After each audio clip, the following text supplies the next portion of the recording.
Hi, everyone. I welcome you all to this session on disability organizations on effective outreach to people with disabilities. Um, and this session really came about, I guess, because of a lot of discussions that the NCDE team has with exchange professionals and exchange organizations about recruiting people with disabilities to participate in their programs. So we thought one way that we could offer some more information and insight was to invite disability organizations to share more about their own programs and the way they recruit people with disabilities, the way they can connect with the community. And so we have three amazing panelists with us today that will be sharing their experience, background, and sort of the way they connect with the community. If we can reshare the slides again.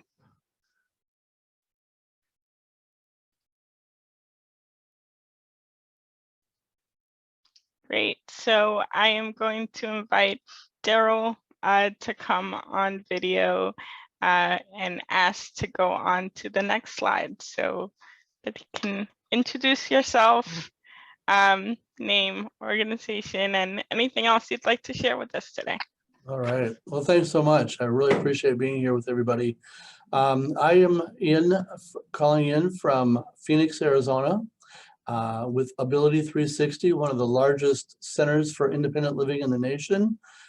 We have currently this year an operating budget of roughly $48 or $49 million. And I'll talk about where that money comes from and goes to. The agency is celebrating its 40th year in existence, and I have been here in a couple of weeks now, will be 23 of those 40 years as the Vice President of Community Integration.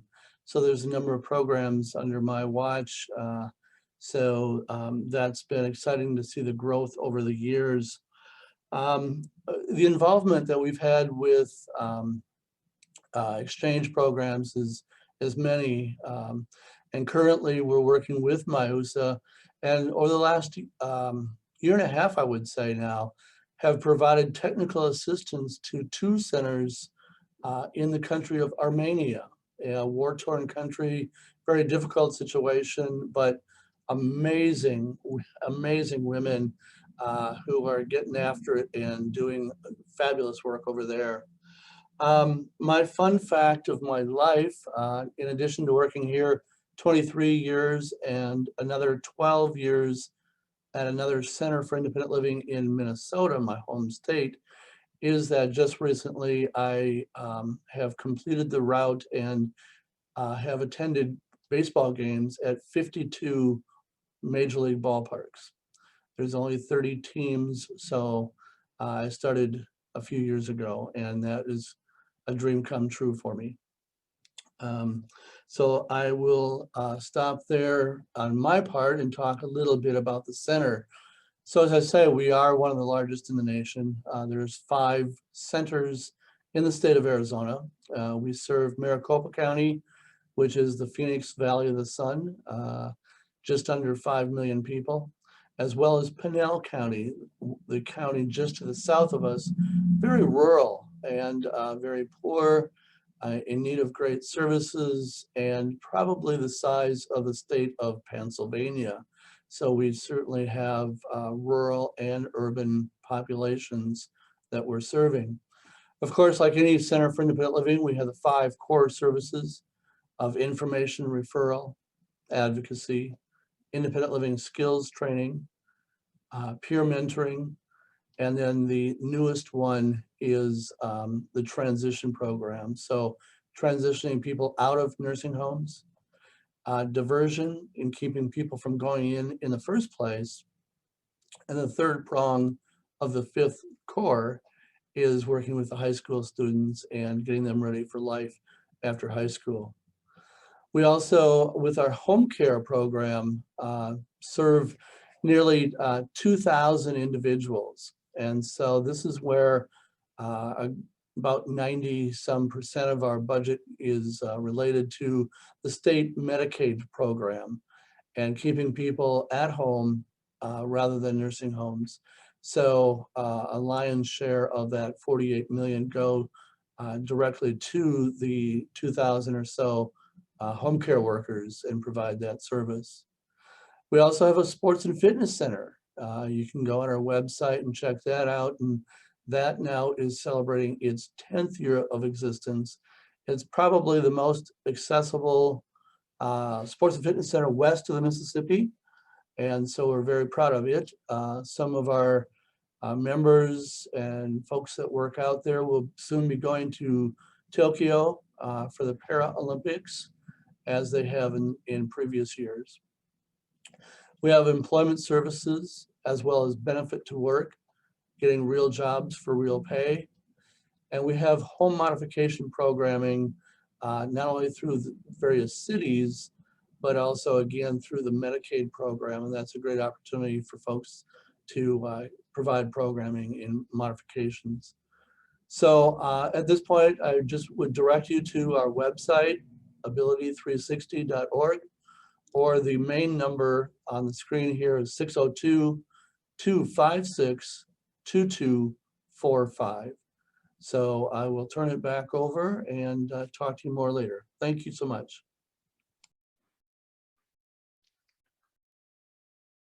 Thank you, Daryl. And at this point, I'll invite Stephanie to come on screen, and we'll go on to the next slide. Hi, thanks so much for having me. I'm Stephanie Woodward, and for a brief visual description, I am a pale woman with curly, darker, reddish brown hair, and a picture behind me that is black and white with people with disabilities protesting for curb cuts. And my favorite protest sign is prominently displayed. It says, "Asking did not work." I am the executive director of Disability Empower Network, an organization dedicated to empowering girls and women with disabilities to have the confidence to lead. I am joining from Rochester, New York, the greatest place on earth. Come check us out. And a fun fact about me is I am an attorney who often protests for disability rights, and I have been arrested over 30 times and still able to practice law in all of the jurisdictions that I have been admitted to. So I think that speaks to the legal community finding that social justice is worth fighting for. A little bit more about Disability Empower Network. We are run by and for women and girls with disabilities, and we have different programs to help girls and women become more confident in their own abilities to be leaders. All of our programs involve mentorship and leadership, and we have programs that are virtual and in person.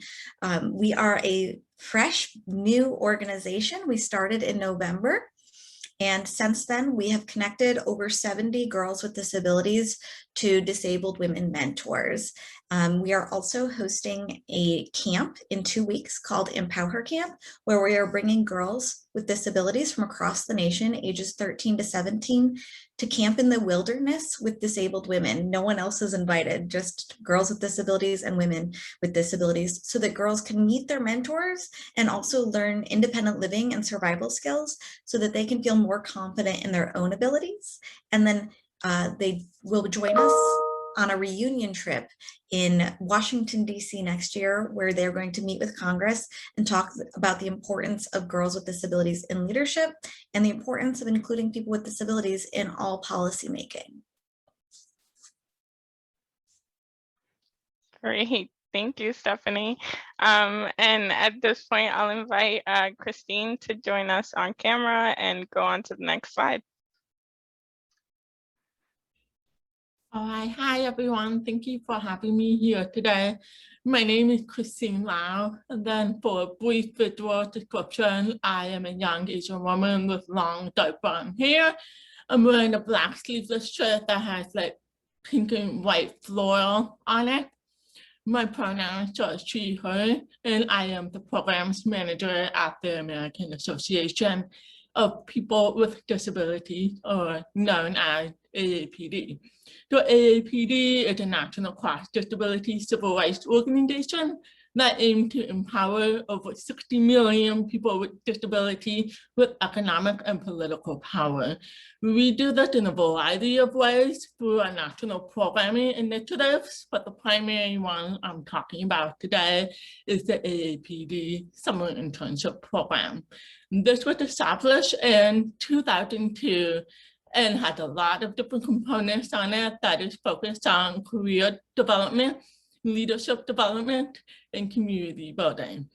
The Summer Internship Program is a 10-week-long paid internship program in 4 different sectors: congressional offices, federal agencies, nonprofit, and for-profit organization.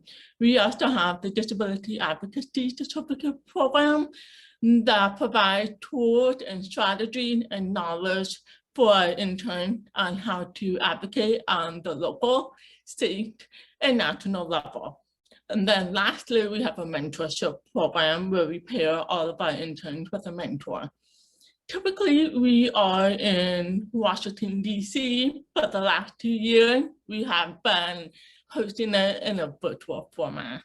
So I'm looking forward to talking more with you all about the program. And then I think I forgot a fun fact about myself. So I used to live in Arizona, and if you took a driver's ed class, you did not have to take the driving test itself. But during driver's ed, I missed the class on how to parallel park or drive on the freeway. So to this day, I still don't know how to parallel park, which is kind of a problem when you live in DC. So I'll pass it back over to Johelini. Yeah. Great, thank you, Christine. And we'll stop sharing slides at this point. And I'll invite all of the panelists to join me on camera. Thank you all for those amazing introductions to your organizations and the programs that you all work with. I think before we get started into the more practical tips that you'll be sharing about recruitment and about the ways you connect with the disability community, I would like Stephanie to sort of give us a bit on your perspective on why international exchange is important. Sure. Thanks so much, Darlene. So I was a part of a study abroad group in, God, I'm old now, so I want to say 2007. I went to Ireland and I studied in Dublin through the CIE program. And I had just an incredible time, really a great learning experience about access and disability inclusion in another country. But I think the most important thing I learned was to disclose my disability a bit earlier. When I applied to study abroad, I specifically avoided any mention of the fact that I use a wheelchair because I didn't want to be rejected. And I genuinely believed that my disability could be a basis of discrimination. So I waited until I was accepted into the program. And then about a week before I was due to land in Ireland, I just called and said, hey, so will there be ramps? Because I'm bringing my wheelchair. And it was a surprise for lots of people, but I give a lot of credit to Don Nile, who was in charge of the Ireland portion of my program. He was a real gem, got the appropriate wheelchair charger for me because the electric currency did not transfer over to power my wheelchair. But he also learned so much about the accessibility of the transportation system just so he could teach me about it so I wouldn't be struggling, and really made all of our excursions very accessible, and worked with the university to get me an accessible dorm room, which they weren't expecting to have to do very last minute. And so what I learned was that I would be able to study abroad either way, but disclosing my disability earlier would have allowed for an easier time with planning all of the accommodations and making life just a little bit more smooth. But I also learned a lot about how other cultures view people with disabilities. And in fact, because so many people asked me how I got there, and I was like, airplane. And they're like, no, but like, you're in a wheelchair. How did you get here? And I was like, airplane. And that was like a question that came up a lot, and it made me really wonder, what are people with disabilities doing that like literally everyone in Ireland is asking me how I got there in my power wheelchair. And that's what spurred my entire career working in the disability community. Prior to living in Ireland, I had never even been in contact with the disability community. So I'm really thankful for that experience. Wow, that's quite an impact. Thank you for sharing that with us, and just sharing that perspective and experience with us. I realize now that I didn't properly introduce myself in the start of the webinar, but my name is Jerry Lenny Moran. I'm a program coordinator for NCDE. I'm an Afro-Latina. I have cornrows on right now, and yeah, I'm very excited to continue the conversation with this panelist. And Stephanie, I'm sure that you'll be able to share some more tips on how to make the application process more encouraging so that people with disabilities feel like they are safe to disclose their disability early enough. But Daryl, if you could, I know as part of some of our conversations in preparation for this panel, you talked about a bit of Abilities 360's involvement with the Mandela Washington Fellowship Program, and I'm just wondering if you could share a bit of that experience with your organization, and just tell us a brief description of what the Mandela Fellowship Program is. Right, thank you. And I too had forgotten to give my description. I'm a Caucasian gentleman with a goatee, brown glasses. I'm in my office with a green plastic baseball bat behind me, photo, and blinds as well, with a pink, I guess, pinkish colored polo shirt. So over the years, you know, because of our reputation as one of the largest centers, Mandela Fellowship has reached out to us, and we've had great experiences. One, for example, was where a woman from Madagascar off the coast of Africa came and did a few months with us and learned a great deal through our programs as well as the Sports Center. And then in return, one of our vice presidents went to visit Holly in Madagascar and learned a great deal from that. We've also had experiences with a gentleman from India. We had another staff member go to Zimbabwe, again through Mandela in the State Department. Through the Global Sports Mentoring Program and the University of Tennessee, we had individual come from Yale, I believe it was, and we've had others come and visit us. Through NCIL, the National Council on Independent Living, we had an exchange person stay with us for a week, and they were from Japan.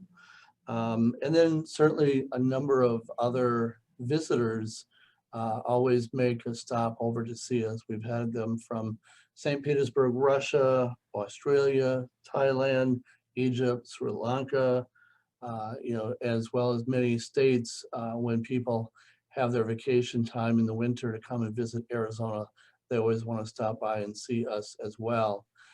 So we've had a number of experiences. All have been good. Certainly, like Stephanie said too, there's maybe some bumps along the road, but you work through those issues, and it's been beneficial for everybody who's visited and who's gone. Thank you. And thank you, Dale. I think, yes, some exposure to what disability culture in the US is for a lot of those individuals. And Christine, I think I'm going to get started with you on some of the recruitment tips you all have for just in general for exchange professionals and others that might be joining.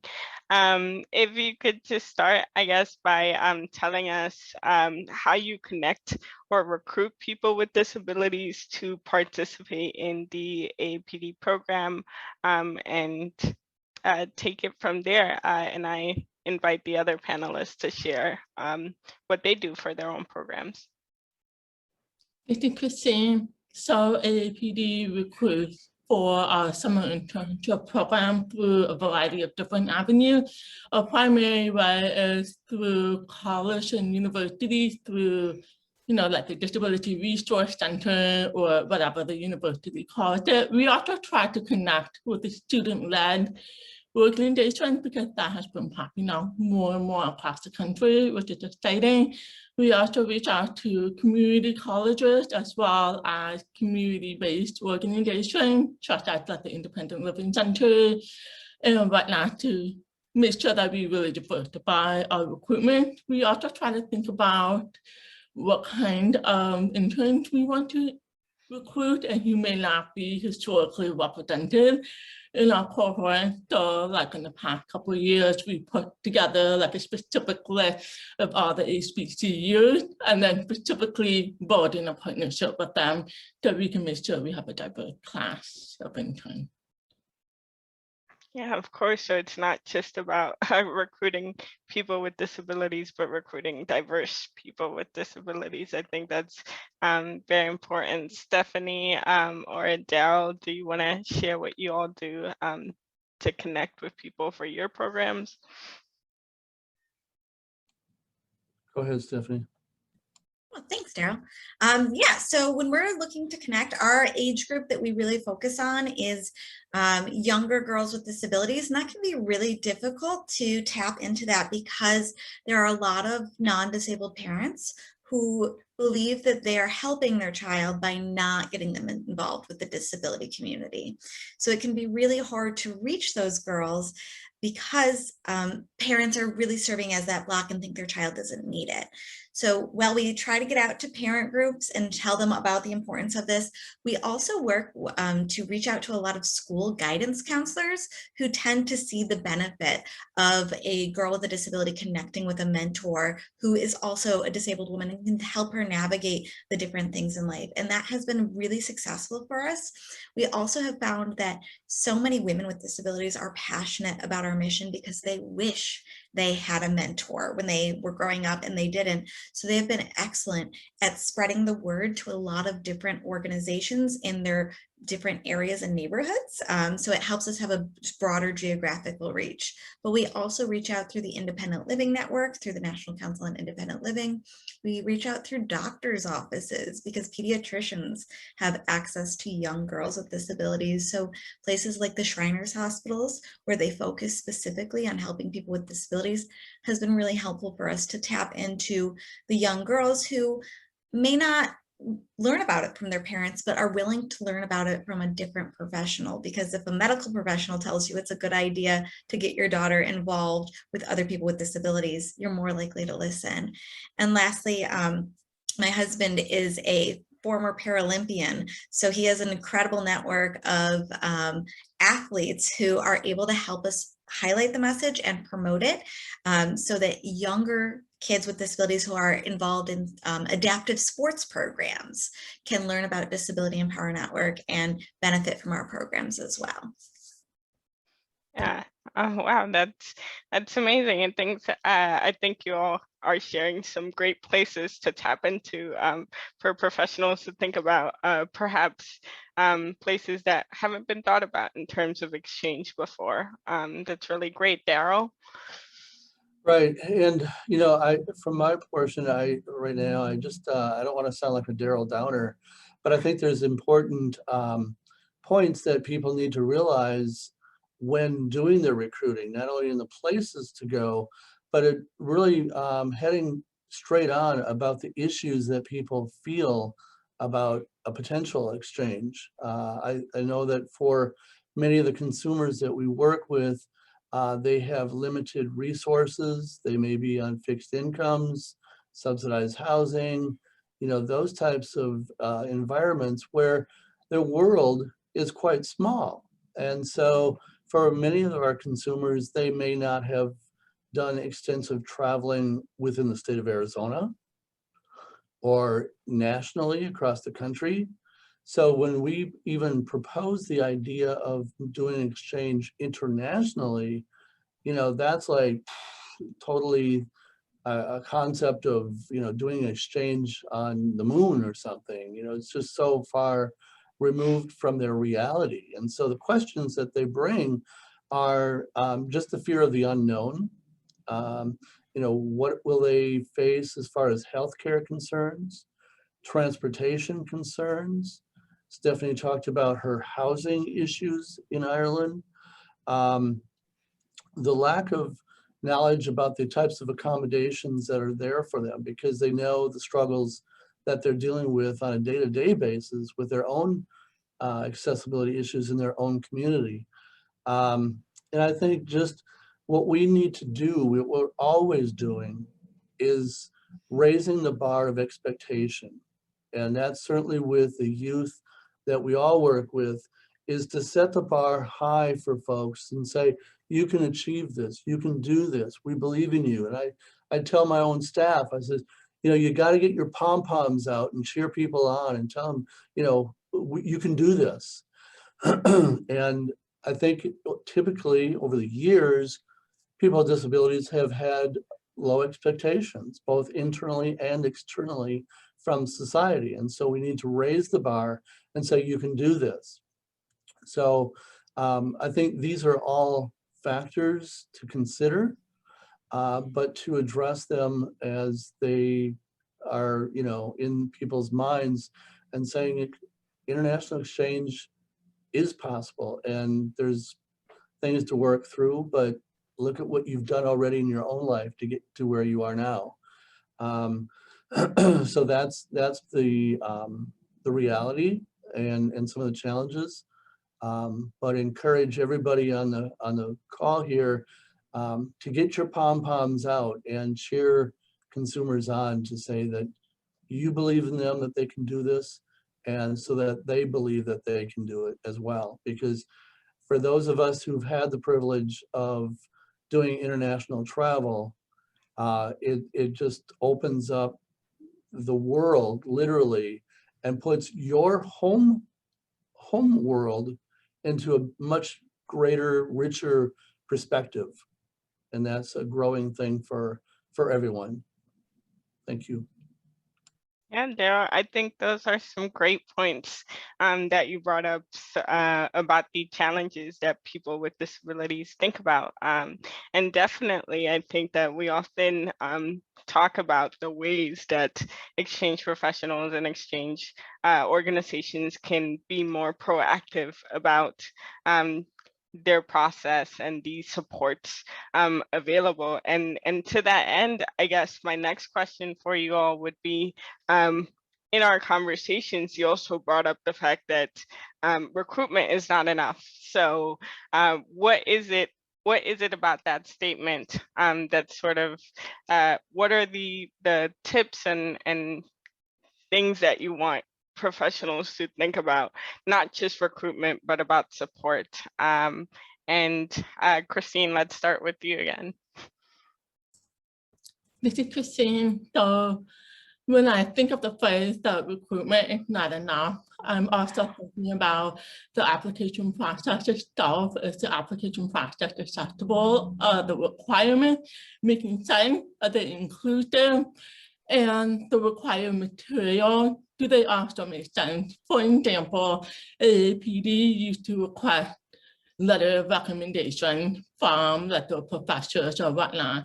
But we typically know that as a college student with a disability, it can be incredibly difficult to get the accommodation you need in the classroom in order to build relationships with your professors or your peers or whatnot. So it's kind of like, and then professors tend to have a different view of disability than the student might themselves.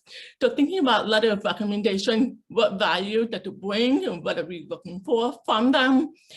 And then when we think about the goal of the program, so AAPD is committed to providing opportunity for all young adults with disability. But if we're limiting that to specifically college students, then we're forgetting about other students with disabilities who may have graduated high school or may not have graduated high school due to inaccessibility or any barrier. So thinking about how can you make the application process make it feel like it's welcoming for the people that you do want to recruit in the process. And then kind of like what Stephanie said earlier, make sure that you're open and transparent about what accommodations are provided during the application process and during the program. Thanks, Christine. Stephanie, I see Daryl is responding to a question in the Q&A box, but Stephanie, do you want to go next? Yeah, I think I was incredibly naive and incredibly lucky when I showed up in Ireland and there were resources to support me. I was kind of just like, yeah, whatever it could be, I'll get through it. And not really thinking like, wow, what if the buses aren't accessible? How will I get around? And thankfully, like I went to a city where buses are accessible, where they did have an accessible dorm, where they could help me navigate. There was one building I couldn't get into because there wasn't an elevator, so they could help me navigate on how to relocate a class. But if you don't have that in place, or you're not willing to put in the effort to put these things in place, then you're going to be in a really difficult position. Another issue that came up is that my insurance company would only allow me to have a month's worth of medication. And then they told me I just have to come back to the pharmacy to get more, except my pharmacy is in the United States. So having an organization, someone on site that was able to help me navigate that issue so that I wouldn't have to fly back to the US from Ireland every month just to get my medicine was really important, because I didn't think these things through. I was, 19 and thought I knew it all. And it turns out I didn't. And I was just incredibly lucky. But I think that also the program director did a lot to ensure the accessibility. And it's not just having the accessibility in place, but having that willingness to be very creative in how you get to the access that each individual student needs. Because if you put people with disabilities in your advertising and we think, gosh, I could go there too, and then we get there and we can't get to like the cafeteria because there's stairs, it's going to be a really rough and rude awakening for us, and probably for you too. Yeah, those are some great points. And definitely, I think you brought up something as well that an important recruitment strategy is to include people in your promotion materials. But when you're doing that, are you ensuring that you have the right supports within your program to allow them to participate equally? Daryl, would you like to add anything else? Yeah, I think that the key that one of the keys that we're talking about is certainly about pre-travel planning. And so, that's with or without a disability. If you're going to take a trip to California or New York, you plan for your trip, you plan for accommodations, you plan for transportation. What's your agenda? And so that's really important in many ways to minimize the surprises or the gotcha moments. And so I think pre-planning is important with or without a disability. Yeah, definitely. And we have some questions coming in, so I want to leave some time for questions. But I guess one of my next questions is what recommendations do you all have, I guess, specifically about providing accommodations, or just in general about supporting people with disabilities through a program, and maybe giving an example of how you do that in your own work through your application process, or just any examples that you'd like to share? I'll start a little bit. I think it's really important that each individual has their own needs and their own accommodations.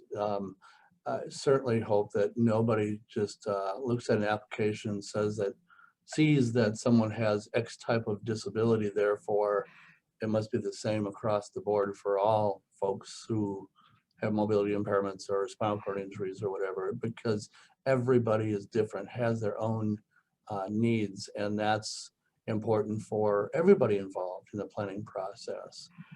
And really knowing themselves, knowing what works for them, for the individual, even like knowing what questions to ask, even making reservations at hotels or lodging places, know what questions to ask. Don't just say, are you accessible?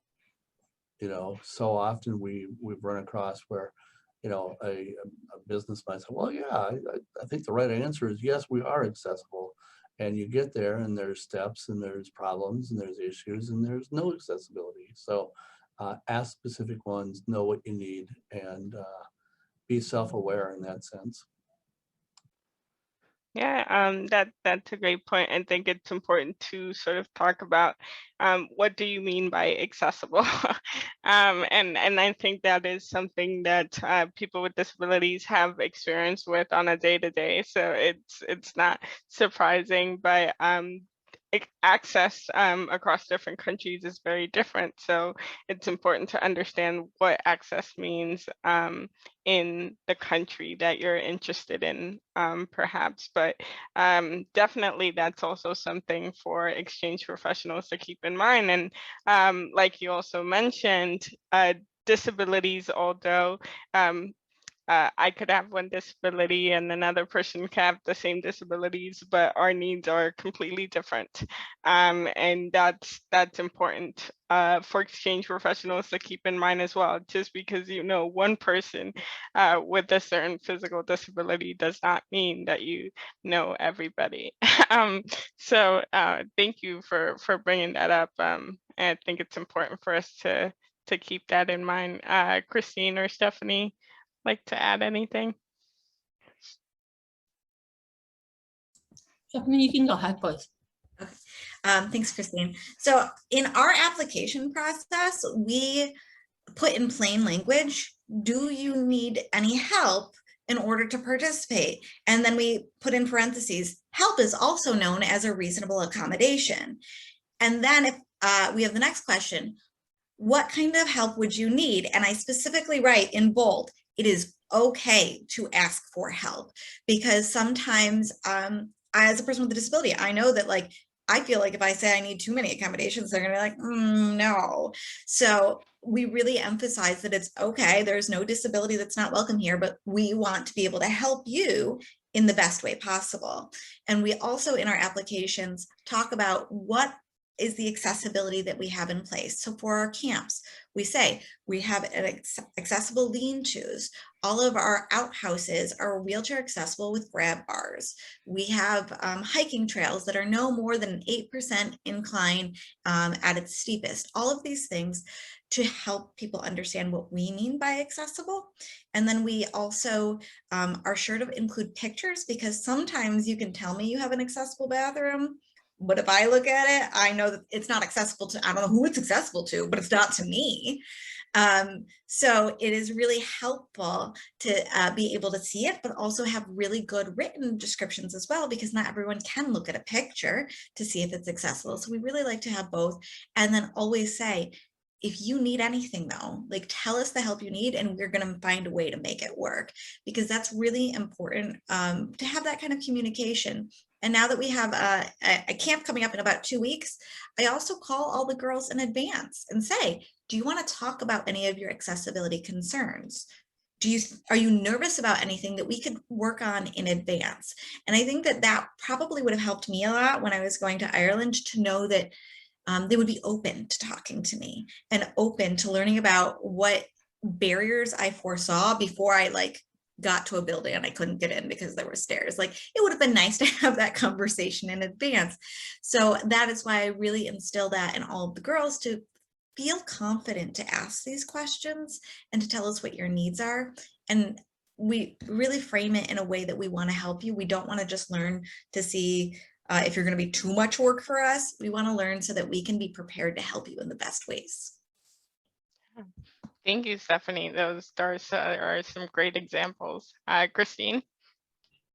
This is Christine. There are 2 points I want to make. One, I really like what Stephanie said about it being a competition. And one thing I want to add is, a lot of, especially with the AAPD summer internship program, typically recruiting young college students who are kind of navigating their disability in a different environment. And I always like to tell the intern, it's okay if your accommodation need change over time. Just because you initially requested this does not mean you have to stick with it and realize halfway through that you prefer something else or it's not working for you.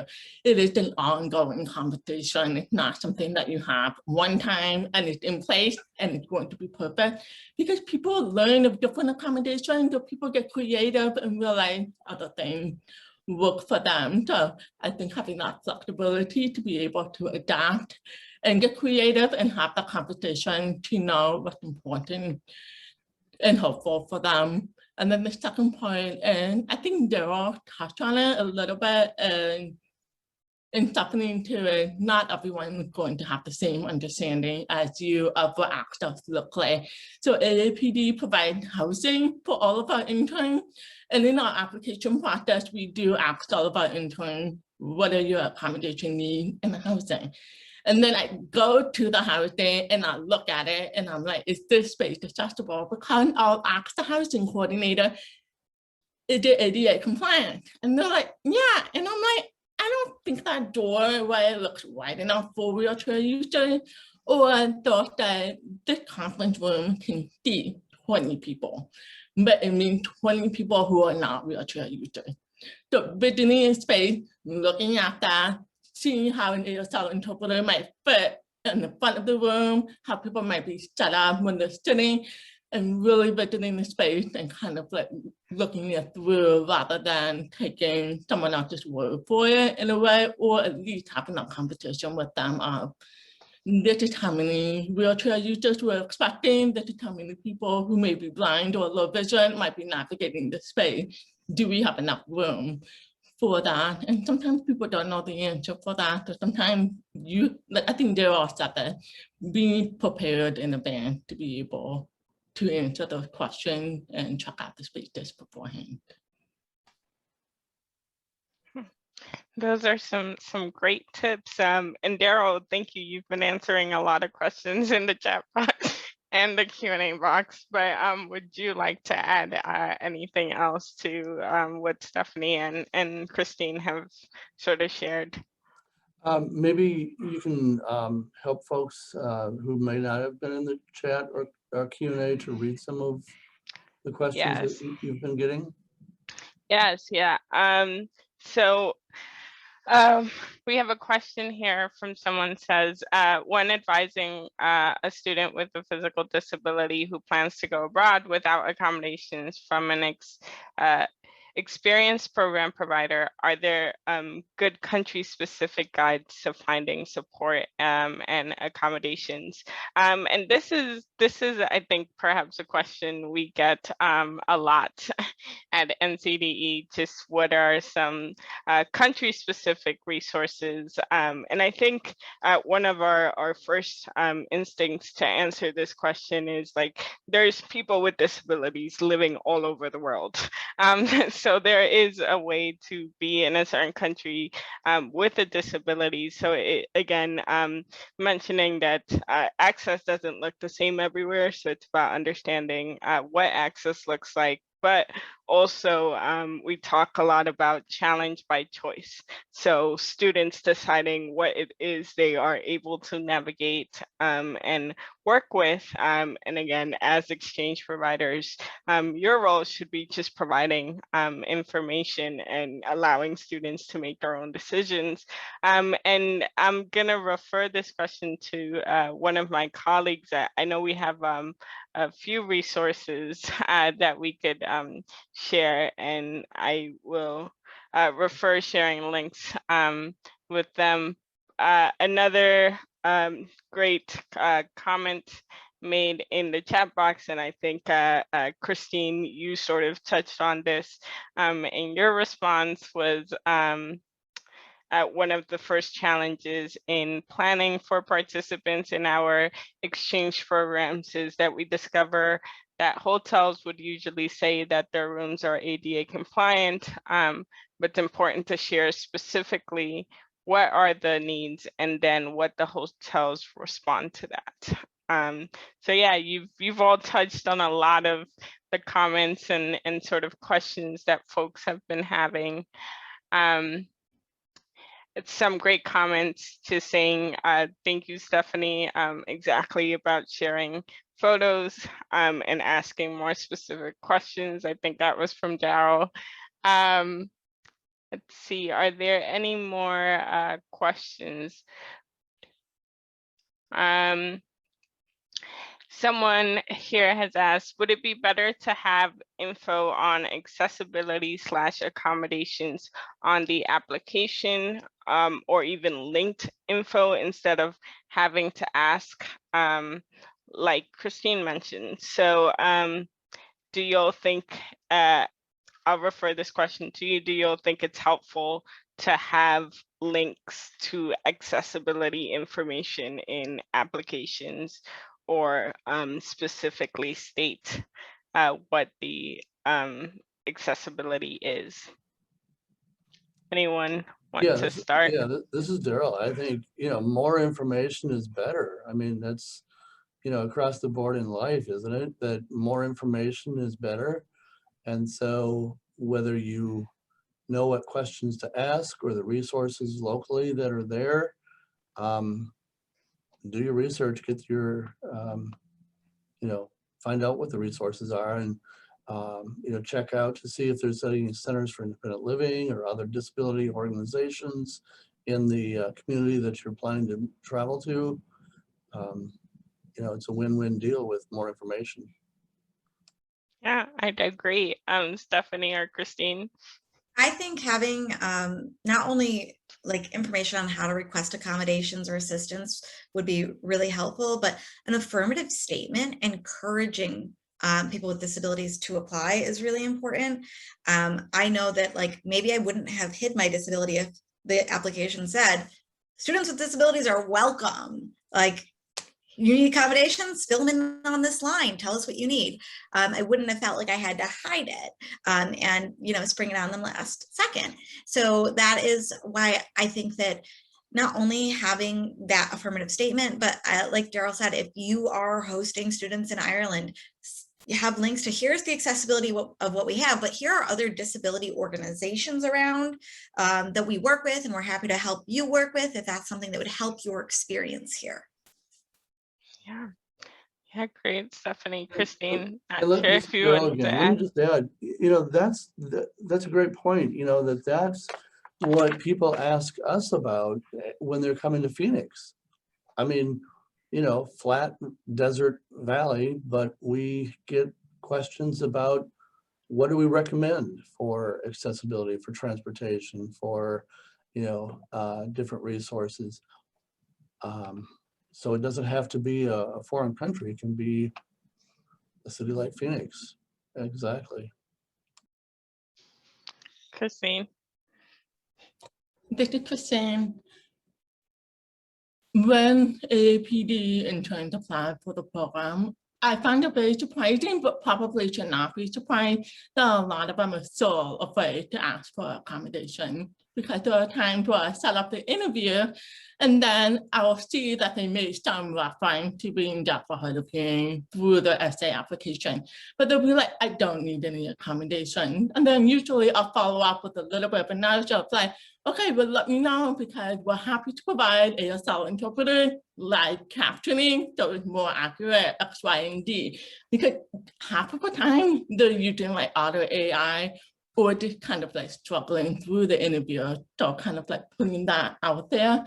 The second thing, and if you're intentionally trying to recruit people with disabilities to be a part of your program, it's always nice to see that the people who are leading the program also identify as a person with a disability. So throughout the application process, interview process, as well as the internship program, it is disability-led, so that they feel like they're more comfortable to approach those questions, because they see someone like them who is someone who understands how nervous that may be to ask for accommodation and be able to have the conversations with them. Thank you, Christine. That's a great point. Disability leadership is also very important. And having people that you can refer them to about, hey, there's been this person with a disability who's taken on this opportunity and has had this experience. Sharing those experiences is definitely helpful. And as you all have said, it's very helpful to include disability information. I mean, myself as an exchange alumni, I remember that I was hesitant as well to apply to an exchange program because I wasn't seeing enough information about what access was like in any country, or what it would look like for a student with a physical disability like myself to go to another country.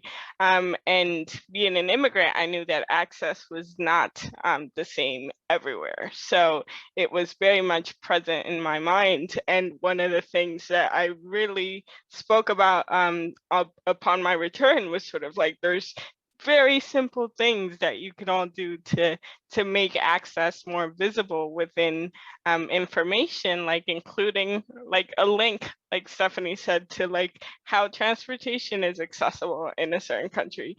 Like, you already talk about what transportation is like in a country. It's not reinventing the wheel to add accessibility information, and I think you all have sort of touched on those things.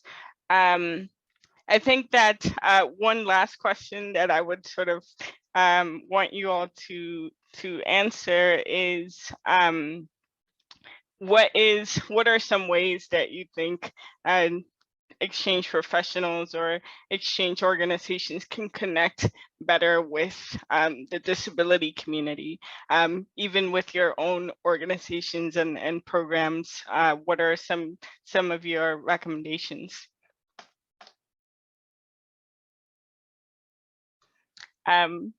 Not sure who wants to start. It's always It's open awkward. to anyone. It's always awkward. You don't know which one of your panelists might want to jump in. So I think you could start, certainly the easy one would be email me, Daryl, or Christine, right? Like, we're already well involved within the disability community. And I find that within the disability community, we're always very eager to like connect people even further. So if you are looking for students with disabilities from Minnesota to like be a part of your program, we're going to connect you with the right people in Minnesota who know where those youth are. So never be afraid to reach out, especially since like a lot of us want people with disabilities to have these experiences to also go abroad. So we want to learn about what are the opportunities available. Like, we had an exchange with the independent living centers from Japan. And being able to have the opportunity to send some of our youth to Japan was absolutely incredible. And we were eager to host their youth in the United States because it was just a really great learning experience for everybody. So if you're looking to connect, I don't think that anyone is going to turn you down. In fact, we'll just be really thrilled to continue to make connections, which will create more opportunities for our community. Yeah, great. Thanks, Stephanie. And this is Daryl. I definitely agree that you look at the rewards of travel.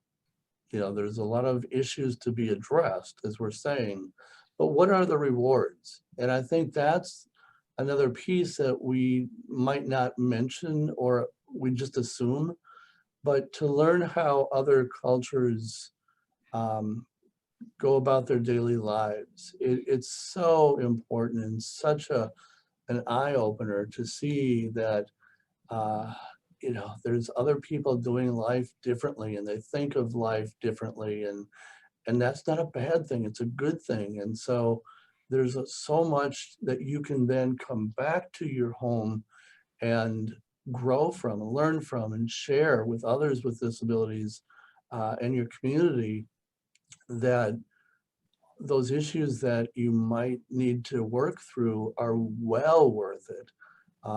Unfortunately, one of the comments from Michael had a tough experience in Cambridge, but I would encourage Michael, for example, to not let that slow him down from continuing to travel, because through those experiences, while it may have been difficult, I'm assuming that Michael grew a great deal as a person and has shared so much with his community because of that experience. So don't give it up, keep it going, and look at the rewards, the benefits.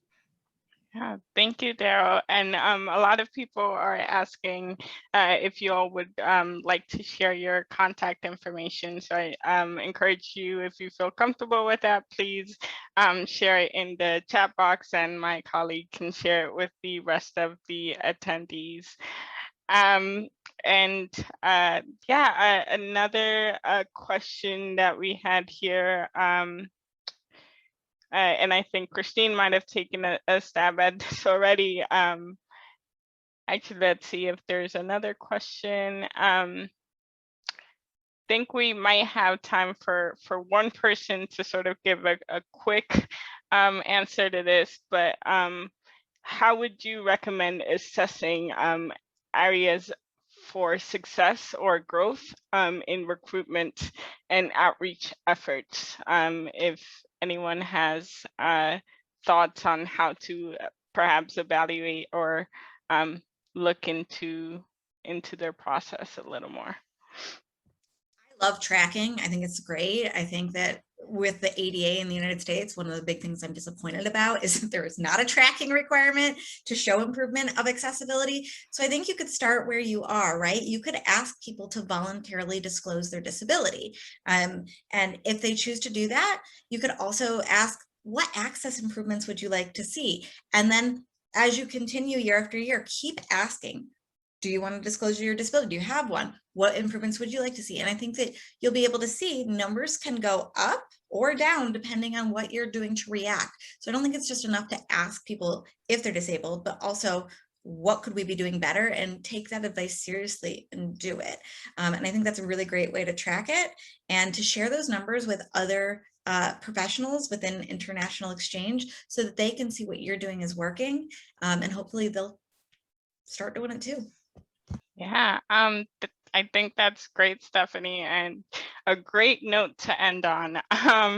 And I want to thank you all for joining me and sharing all of your expertise and recommendations for those of us in the exchange field.